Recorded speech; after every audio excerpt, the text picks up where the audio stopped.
So want to kind of tell you a story. This might help out with the way that we do things. So uh, I had a patient come in, went through the whole executive physical where we need to start. And the person said, I have really good insurance. A buddy of mine's my doc. He's like, will you let me put it on my insurance, the blood labs on my insurance? And I was like, I don't care.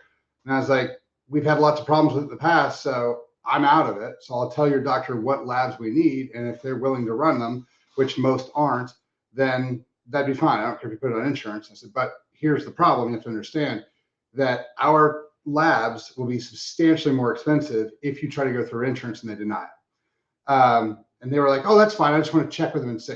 So he takes him to his doc, and to this guy's doc's credit, he actually called me and he was like, hey, man, there's no way I'm going to get this approved. He goes, what are you trying to ascertain?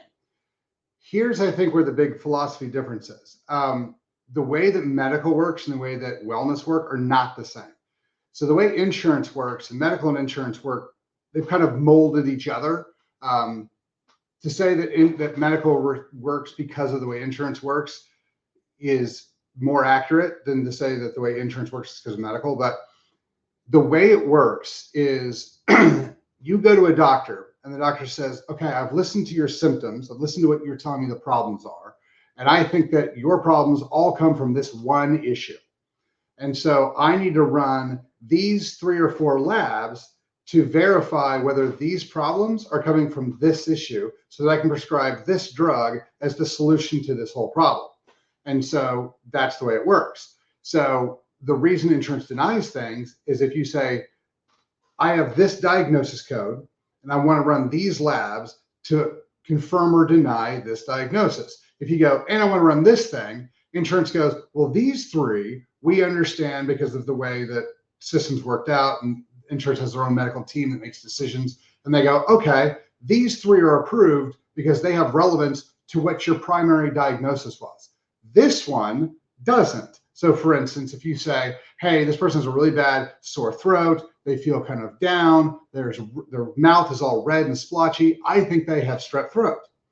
They will approve you to do a blood test for strep and a oral swab for strep. They will not approve testosterone and growth hormone levels and things like that, because they're like, what does this have to do with strep throat? So we're not going to approve these labs while we do approve and pay for these labs. And so that's how a lot of these decisions are made. So when you give them a giant blood lab and they go, what exactly are you trying to prove or disprove? What are you trying to rule in or rule out? And you go, oh, we're just trying to figure out what they're healthy. They go, we're not going to approve any of this. The other side of that is that as a doc, when you put your name on something and say, I'd like these labs, the insurance thing calls you back and goes, why? And if you can't come up with a good reason, they flag your account and they say, audit this person and watch the labs they're sending through because they're sending frivolous labs through, which is one of the reasons that a lot of medical docs won't pull labs, because they're afraid, well, if this lab test comes back low, I then have a legal and obligation to do something about it. And if they don't know anything about hormones, which 99% of them don't, even the endocrinologists, they have no idea. So if a lab comes back low or high and they don't know what to do about it, now they're legally liable. So that's the other reason why they won't pull labs. And a lot of the times when they try to figure out, well, what am I going to do? They go to what's called the standard of care. And so which is why when you go to 5 different doctors and they all give you the same diagnosis and the same drugs and the same things, is because when they look at their thing and they go, oh, you have a headache. I have the options of Tylenol and Advil to give you right now. And if neither of those work, then I send you to a specialist. If the doctor gives you something outside that list, he's outside the standard of care and he can get in tremendous amounts of trouble, lose his license, get fined, all sorts of things. So that's how the medical system works. So if you're just like, I want to know if I'm healthy, well, they can run a CBC and a CMP, which is what they usually do. And it's funny because people come in like, I got a lot of blood work done. There's like 40 things on this piece of paper. 1 or 2 might be relevant.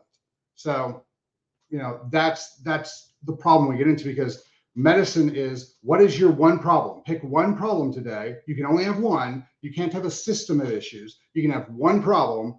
And if you tell me what that one problem is, I'll try to find 1 or 2 labs to pull to confirm or deny that. And then I'll write you a drug based on the results of that. That's how the system works. So That's the thing I'm railing against all the time, why it doesn't work for wellness. But if you walk in and you go, doc, look at my throat, it's red and splotchy, it hurts to swallow, and I feel gunky, I'm pretty sure I have strep, and they swab you and they go, yep, you have strep, here's an antibiotic. That system works great. But if you don't have an easily diagnosable problem, if you have a system-wide failure, which is what 99% of people that I see have, the Western medicine model doesn't work at all. So that kind of brings us to the why we do what we do. And I tell everybody that we're running custom stuff, and then husband and wife will come in and we'll do the same thing, the same test, the same figure out. When we start, and he'll go, "How is this custom?" I have to find a place where we're starting. I have to find a starting point. And so what we try to do is we try to figure out, okay, we're going to do a broad actual systemal test. I'm going to look at the things that are really important to your life.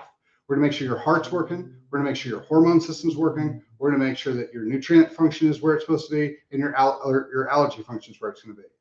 The vast majority of people, if we get their parasites gone, we get their liver cleaned up a little bit, we get their kidneys cleaned up a little bit, we get their gut ready to go, and we get their hormones rebalanced, and we touch their diet a little bit, they're going to be substantially better than they are. But the customization happens when we start working with the actual patient. And when people who've sat down with me, they've heard this before, but it's the ROI thing, right? So when people come in, I always tell them, it's not my job is to give you all of your options. Your job is to figure out what of the options works for you in your life today. And what ends up happening is you guys get to help really direct where this goes. Because here's the key thing that, I think everybody needs to know. It doesn't matter what I want you to do. It doesn't matter how much I want you to do something. It doesn't matter why I want you to do something. If you don't choose to do it, it's not going to get done. So you guys are limiting reagent every single time. So that's why that's one of the things that makes it custom is what are you willing to do? And a lot of times, and again, this is something you guys have heard before, when we figure out where you're starting, right? The starting points, we do all the heart checks, we do all the blood checks, we do the Eastern medicine checks, we do all the different checks, we know where you are today. Then we have to figure out where you want to go. And so we get the point A and the point B, because without where you're starting and where you want to go, I have no direction. I don't know, well, what are we going to do? How are we going to do these things? Is it safe to do these things? So we get where you are today and where you want to go. Here's where the fun comes in. As people start to get better, they start to come in, they're willing to do different things. And so what I hear all the time is something to this effect, where they come in and they go, I don't want to be as big as you. I don't want to do the crazy things you're doing. I don't want to be as cut as you are. I don't want to get on stage. I just want to have the energy to feel like I can get through my day. That's all I want. If I have to go to the gym, I will, but I don't really want to. I don't care about how I look. I just feel miserable all the time. Cool. That's easy. That's a point B. And then as they start feeling better, they start coming back in. Maybe it's a month, maybe it's 6 weeks, and they come back and they go, hey, remember I told you I didn't want my arms to get any bigger? Well, let's just say theoretically, maybe I wanted to discuss that. What would that entail? Or, hey, I haven't been going to the gym, but I've got this energy and I think I've got some time. Maybe I would want to start talking about going to the gym. Well, how does that entail? So what ends up happening is that point B moves and it keeps moving. And the reason it keeps moving is because you get a return on your investment.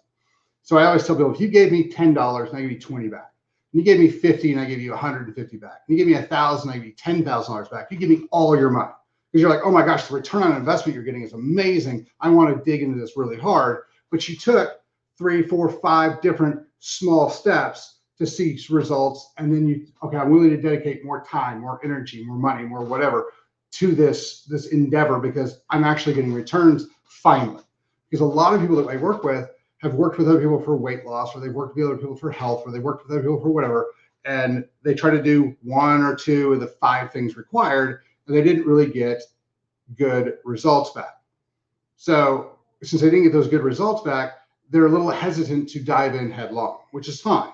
This is where the customization happens. So for instance, we'll talk to people and I'll be like, your testosterone is low. We need to get that up. And people go, I don't really feel comfortable with testosterone. And I'm like, all right, we have that discussion. But again, that's your call.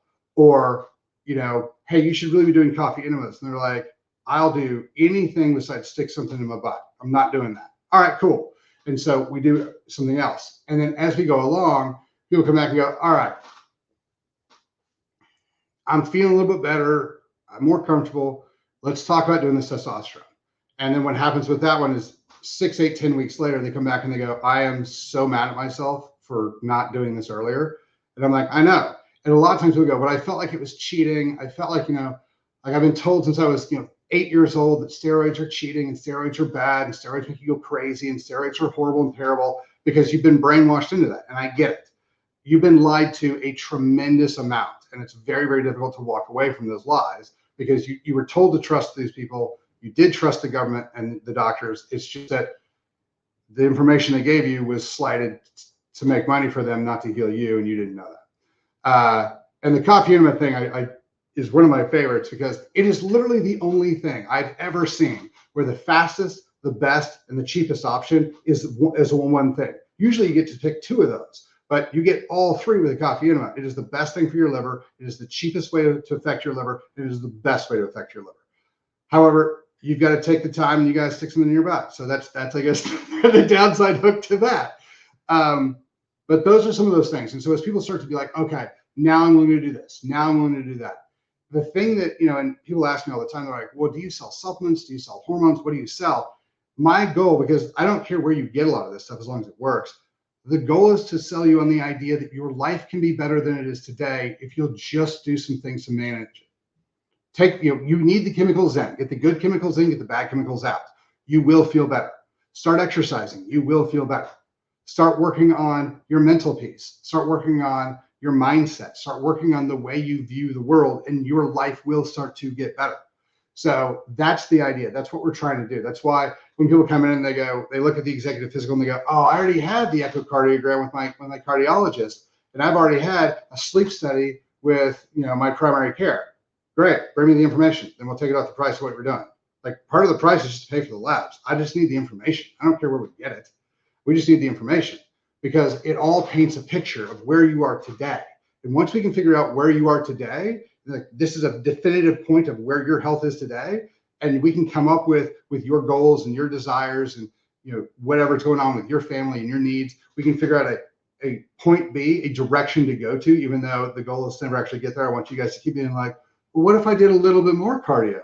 What if I did a little bit more exercise? What if I clean my diet up just a little bit more? Like I want that point B to continually move because that tells me that you're on a health journey.